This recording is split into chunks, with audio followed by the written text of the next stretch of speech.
Good morning friends, నేను మీ సాయి మహేష్ని మాట్లాడుతున్నాను. ముందుగా మా ఛానల్ సబ్స్క్రైబ్ చేసి లైక్ చేసి షేర్ చేయండి. అదేవిధంగా ఈరోజు వార్తల్లో ముఖ్యాంశాలు తెలుసుకుందాం. వెలుగు దినపత్రిక ఎన్ కన్వెన్షన్ కూల్చివేత, ఎన్ కన్వెన్షన్ ఆక్రమణలు. తమ్మిడికుంట చెరువు విస్తీర్ణం 29 ఎకరాలు, ఎన్ కన్వెన్షన్ విస్తీర్ణం 10 ఎకరాలు. తమ్మిడికుంటలో ఎన్ కన్వెన్షన్ ఆక్రమణలు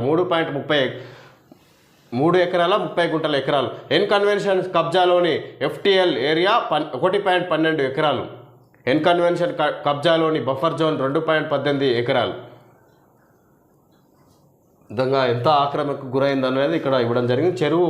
తమ్మిడికుంట చెరువును ఆక్రమించి ఎన్ కన్వెన్షన్ నిర్మించినట్టుగా ఇక్కడ క్లియర్గా ఇవ్వడం జరిగింది. FTLలో 1.12 ఎకరాలు, బఫర్ జోన్లో 2.18 ఎకరాలు. ఉదయం 7 గంటల నుంచే కూల్చివేతలు, 3 గంటల్లో నేలమట్టం. హైకోర్టును ఆశ్రయించి మధ్యాహ్నం కల్లా స్టే తెచ్చుకున్న నాగార్జున. ఆ లోపే నిర్మాణాలన్నీ కూల్చివేసిన ఆఫీసర్లు. చెరువు చుట్టూ ఉన్న ఇతర ఆక్రమణ నిర్మాణాలు కూడా 3.30 ఎకరాలు ఆక్రమించారు. 3 ఎకరాల 30 గుంటలు ఎకరాలు ఆక్రమించారు. హైడ్రా కమిషనర్ రంగనాథ్ వెల్లడి. ఈ విధంగా ఇక్కడ ఎన్ కన్వెన్షన్ తమ్మిడికుంట చెరువులో ఆక్రమించి ఇక్కడ కబ్జా చేసి ఇక్కడ ఎన్ కన్వెన్షన్ నిర్మించినట్టుగా సినీ నటుడు నిర్మించినట్టుగా భావించి సినీ నటుడు నాగార్జున ఎన్ కన్వెన్షన్ సంబంధించిన ఎన్ కన్వెన్షన్ చెరువు ఆక్రమణకు చెరువులో కట్టినట్టుగా భావించి ఇక్కడ మొత్తం మీద దీన్ని పూర్తిగా నేలమట్టం చేసినట్టుగా చెప్పుకోవచ్చు. ఇక్కడ హైడ్రా కమిషనర్ రంగనాథ్ ఆధ్వర్యంలో సినీ హీరో నాగార్జున ఫంక్షన్ హాల్ను నేలమట్టం చేసిన హైడ్రా మాదాపూర్ తమ్మిడికుంట చెరువులో 3.30 ఎకరాలు ఆక్రమించినట్టు గుర్తింపు. పట్టా భూమిలోనే కట్టిన ఒక్క అంగుళం కూడా ఆక్రమించలే నాగార్జున. ఎన్ కన్వెన్షన్ కూల్చివేతలపై సినీ నటుడు అక్కినేని నాగార్జున ఎక్స్ వేదికగా స్పందించారు. ఎలాంటి నోటీసులు ఇవ్వకుండా కోర్టుల నుంచి తెచ్చుకున్న స్టే ఆర్డర్లను పట్టించుకోకుండా ఎన్ కన్వెన్షన్ కూల్చేయడం ఏంటని ప్రశ్నించారు. తాము పట్టా భూమిలో నిర్మాణాలు చేపట్టామని, ఒక్క అంగుళం కూడా చెరువు భూమిని ఆక్రమించలేదని చెప్పారు. గతంలో ప్రభుత్వం కూల్చివేతకు నోటీసులు ఇవ్వగా కోర్టు నుంచి స్టే తెచ్చుకున్నామని తెలిపారు. కోర్టు తనకు వ్యతిరేకంగా నాడు తీర్పు ఇచ్చి ఉంటే తానే ఎక్స్ కన్వెన్షన్నే కూల్చేవాడిందని ఆయన చెప్పారు. తాజా పరిణామాల వల్ల తాము అక్రమ నిర్మాణాలు చేపట్టినట్లు ప్రజలు తప్పుగా అర్థం చేసుకునే అవకాశం ఉందన్నారు. ఎన్ కన్వెన్షన్ కూల్చివేతపై హైకోర్టు స్టే, యథాతథ స్థితిని కొనసాగించాలంటూ ఆదేశాలు, నోటీసులు ఇవ్వకుండా ఎలా కూల్చేస్తారని హైడ్రాను ప్రశ్నించిన కోర్టు. ఈ విధంగా ఇక్కడ కూల్చేయమని హైకోర్టు మేము నోటీసులు ఇవ్వకుండా వాళ్లకు ఎలా కూల్చివేస్తారన్నట్టుగా హైకోర్టు ప్రశ్నించింది హైడ్రా కమిషన్ను. మొత్తం మీద అది యథాతథ స్థితిని కొనసాగించాలంటూ ఆదేశాలు. ఇప్పటివరకు ఎలా బిజినెస్ చేసుకుంటారో ఎన్ కన్వెన్షన్ ద్వారా అదే అలాగనే ఉంచాలన్నట్టుగా ఇక్కడ ఆదేశాలు ఇచ్చింది హైకోర్టు. కానీ అప్పటికే అది మొత్తం నేలమట్టం చేసినట్టుగా మనం చూసుకోవచ్చు. ఒక అంగుళం భూమి కూడా కబ్జా చేసి నిర్మాణం చేపట్టలేదు, పట్టా భూమిలోనే కట్టుకున్నా అన్నట్టుగా ఇక్కడ అక్కినేని నాగార్జున మాట్లాడుతున్నారు. ఇక్కడ ప్రజలకు తప్పుడు సందేశం ఇచ్చినట్టుగా హైడ్రా నిరూపించింది అన్నట్టుగా చెప్పుకొచ్చారు అక్కినేని నాగార్జున. ఈ విషయంగా ఇక్కడ మనం అది పట్టా భూమిలోనే కట్టుకున్నారు, ఎలాంటి మనకు గురి చేసి నేను నిర్మించలేదు అన్నట్టుగా అక్కినేని నాగార్జున చెప్పుకొస్తున్నారు. ఒకవేళ అది హైకోర్టు ఉత్తర్వులు జారీ చేస్తే ఆక్రమణకు గురైందని, నేనే దాన్ని కూల్చేసి వాడిందని చెప్పుకొస్తున్నారు అక్కినేని నాగార్జున. చెరువుల కబ్జాలకు బాధ్యుడు కేటీఆర్ఏ. మంత్రిగా 10 ఏళ్లు చర్యలు తీసుకోనందుకు ఆయన్ను అరెస్టు చేయాలి ఎంపీ రఘునందన్ రావు.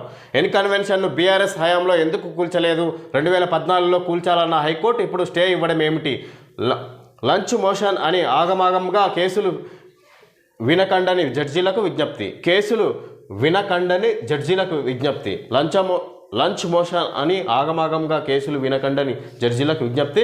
అయితే అప్పుడు హైకోర్టు 2014లో కూల్చేయమని ఉత్తర్వులు ఇచ్చిందంట. ఇప్పుడు అదే హైకోర్టు ఎలా స్టే ఇచ్చింది కూల్చేయకుండా అన్నట్టుగా రఘునందన్ రావు ప్రశ్నిస్తున్నారు. ఇక్కడ అప్పుడు గత 10 ఏళ్ళు బీఆర్ఎస్ ప్రభుత్వంలో ఉన్న కేటీఆర్ఏ బాధ్యుడు అన్నట్టుగా, అప్పుడు ఎందుకు కూల్చేయలేదు ఎన్ కన్వెన్షన్ అన్నట్టుగా ఇక్కడ రఘునందన్ రావు. చెరువుల కబ్జాలకు బాధ్యుడు కేటీఆర్ అన్నట్టుగా చెప్పుకొస్తున్నారు రఘునందన్ రావు.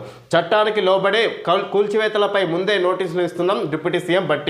చెరువుల్ని పూడ్చి కట్టిన నిర్మాణాలే ఫస్ట్ టార్గెట్. ప్రజల ఆస్తులు కాపాడడం మా బాధ్యత.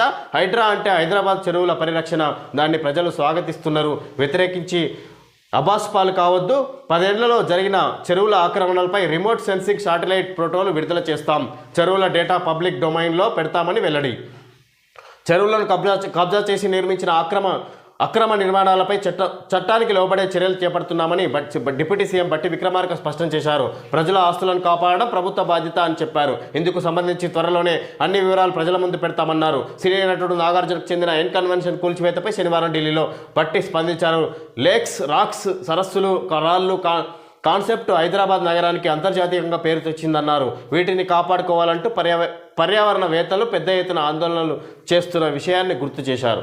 ఈ విధంగా చట్టానికి లోబడే కూల్చివేతలపై ముందే నోటీసులు ఇచ్చి కూల్చేస్తున్నామని ఇక్కడ మొత్తం డిప్యూటీ సీఎం మల్లు భట్టి విక్రమార్క మాట్లాడారు. ఇక్కడ ఢిల్లీలో మీడియా సమావేశంలో ఈ విధంగా కూల్చివేతలకు సంబంధించి ఆయన వివరాలు వెల్లడించారు. ఇక్కడ చెరువులు కబ్జాలకు ఏదైతే మొత్తం మీద మొదటగా ప్రాధాన్యం తీసుకుంటారో వీళ్ళు చెరువులో నిర్మాణాలు మొత్తం చెరువులోనే నిర్మాణాలు చేపట్టిన వాటిపై మొదటగా వీళ్ళు ప్రాధాన్యం తీసుకుంటారు. ఇక్కడ మొదటగా కూల్చివేస్తున్నారు అన్నట్టుగా చెప్పుకోవచ్చు. ఇక్కడ బఫర్ జోన్ FTL కాకుండా చెరువులో నిర్మాణాలు చేపట్టిన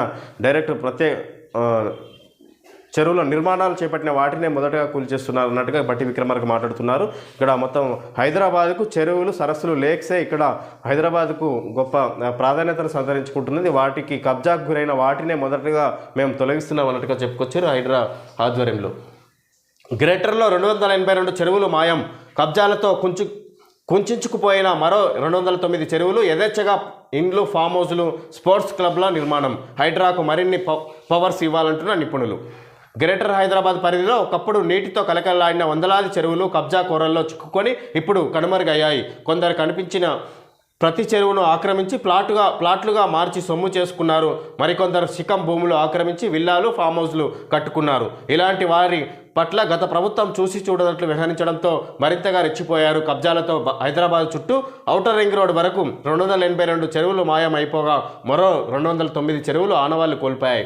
ఈ విధంగా మొత్తం గ్రేటర్లో 282 చెరువులు మాయమైపోయినాయి. మొత్తం కబ్జా చేసి అక్కడ విల్లాలు, అపార్ట్మెంట్లు కట్టించుకొని ఇక్కడ లేదంటే ప్లాట్లు ఏర్పాటు చేసి ప్లాట్లు ఏర్పాటు చేసి విక్రయించుకున్నారు ఎవరికి నచ్చినట్టు వాళ్ళు అన్నట్టుగా. పూర్తిగా హైదరాబాద్లో ఉన్న చెరువులు మొత్తం మాయం చేశారు అన్నట్టుగా చెప్పుకొచ్చి ఇక్కడ ముఖ్యంగా కబ్జాలతో కుంచుకుపోయిన మరో 209 చెరువులు కూడా మాయమైపోతున్నాయి. ఇక్కడ ఇప్పటికే 282 చెరువులు పూర్తిగా మాయమైపోయినాయి. ఇంకా 209 చెరువులు ఇంకా కబ్జాకు గురైన ఇక్కడ వాటిలో నిర్మాణాలు చేపడుతున్నారు అన్నట్టుగా చెప్పుకొచ్చారు. ముఖ్యంగా హైదరాబాద్ గురించి కేంద్ర ప్రభుత్వ ఉద్యోగులకు బేసిక్లో 50% పింఛన్. యూనిఫైడ్ పెన్షన్ స్కీమ్కు కేంద్ర కేబినెట్ ఆమోదం. 2025 ఏప్రిల్ 1 నుంచి అమలు. 23 లక్షల మంది ఉద్యోగులకు లబ్ధి. బయో E3 పాలసీ, విజ్ఞాన్దార్ స్కీమ్కు కూడా ఓకే. కేంద్ర ప్రభుత్వ ఉద్యోగుల ఆర్థిక భద్రత కోసం రూపొందించిన యూనిఫైడ్ పెన్షన్ స్కీమ్ UPSకు కేంద్ర కేబినెట్ ఆమోదం తెలిపింది. ఈ స్కీమ్ కింద ఉద్యోగులకు బేసిక్ శాలరీలో 50% వరకు పెన్షన్గా అందనుంది. దేశవ్యాప్తంగా 23 లక్షల మంది ఉద్యోగులు ఈ పథకంతో లబ్ధి పొందనున్నారు. ప్రధాని నరేంద్ర మోడీ అధ్యక్షతన శనివారం సమావేశమైన కేంద్ర కేబినెట్ ఈ మేరకు పలు కీలక నిర్ణయాలు తీసుకుంది. ఈ విధంగా కేంద్ర ప్రభుత్వ ఉద్యోగులకు బేసిక్ శాలరీలో 50% పింఛన్ అందజేసే విధంగా నిర్ణయాలు తీసుకుంటుంది. ఈ విధంగా దీని ద్వారా 23 లక్షల ఉద్యోగులకు లబ్ధి చేకూరనుంది. ఇక్కడ దేశవ్యాప్తంగా చూసుకుంటే రాష్ట్రాలు కూడా అమలు చేస్తే దీన్ని 90 లక్షల ఉద్యోగులకు లబ్ధి చేకూరనుంది అన్నట్టుగా చెప్పుకొచ్చారు. ఇక్కడ కేంద్ర ప్రభుత్వం నిర్ణయం తీసుకున్నట్టుగా చెప్పుకోవచ్చు. గుజరాత్లో హైదరాబాద్ సైబర్ క్రైమ్ భారీ ఆపరేషన్. సిఏ సహా 36 మంది క్రిమినల్స్ అరెస్టు. 70 ప్రాంతాల్లో 40 మంది పోలీసుల సోదాలు. 13 రోజులు రీసెర్చ్ ఆపరేషన్. దేశవ్యాప్తంగా 983, రాష్ట్రంలో 131 కేసులతో లింక్స్. ట్రేడింగ్, ఇన్వెస్ట్మెంట్ పేరుతో మోసాలు. 20 కేసుల్లో 12.49 కోట్లు కొట్టేసిన సైబర్ క్రిమినల్స్. 38.28 లక్షలు, 112 సిమ్ కార్డులు, 410 చెక్ బుక్స్ స్వాధీనం. విధంగా గుజరాత్లో హైదరాబాద్ సైబర్ క్రైమ్ భారీ ఆపరేషన్. వీళ్ళంతా సైబర్ నేరగాళ్ళంతా గుజరాత్ రాష్ట్రానికి చెందిన వాళ్ళే. వీళ్ళంతా మొత్తం మీద హైదరాబాద్ నుంచి భారీగా వేల కోట్లలో ప్రతి ఏటా సైబర్ నేరగాలు మోసానికి పాల్పడుతున్నట్టుగా చెప్పుకొచ్చారు. ఇక్కడ హైదరాబాద్ పోలీసులు అరెస్ట్ చేసినట్టుగా చూసుకోవచ్చు. సిఏ సహా 36 మంది క్రిమినల్స్ అరెస్ట్. ఈ సందర్భంగా Malabar gold and diamond advertisement. Gemstone jewellery festival valid till 8 September 2024. Plot 25% తగ్గింపు. జెమ్స్టోన్, అన్కట్ అండ్ పోల్కి ఆభరణాల ధరకు ఛార్జీలపై. ఇక్కడ Malabar gold and diamonds advertisement ఇవ్వడం జరిగింది. ఓకే ఫ్రెండ్స్, ఈరోజు వార్తల్లోని ముఖ్యాంశాలు తెలియజేయడం జరిగింది. Thank you friends.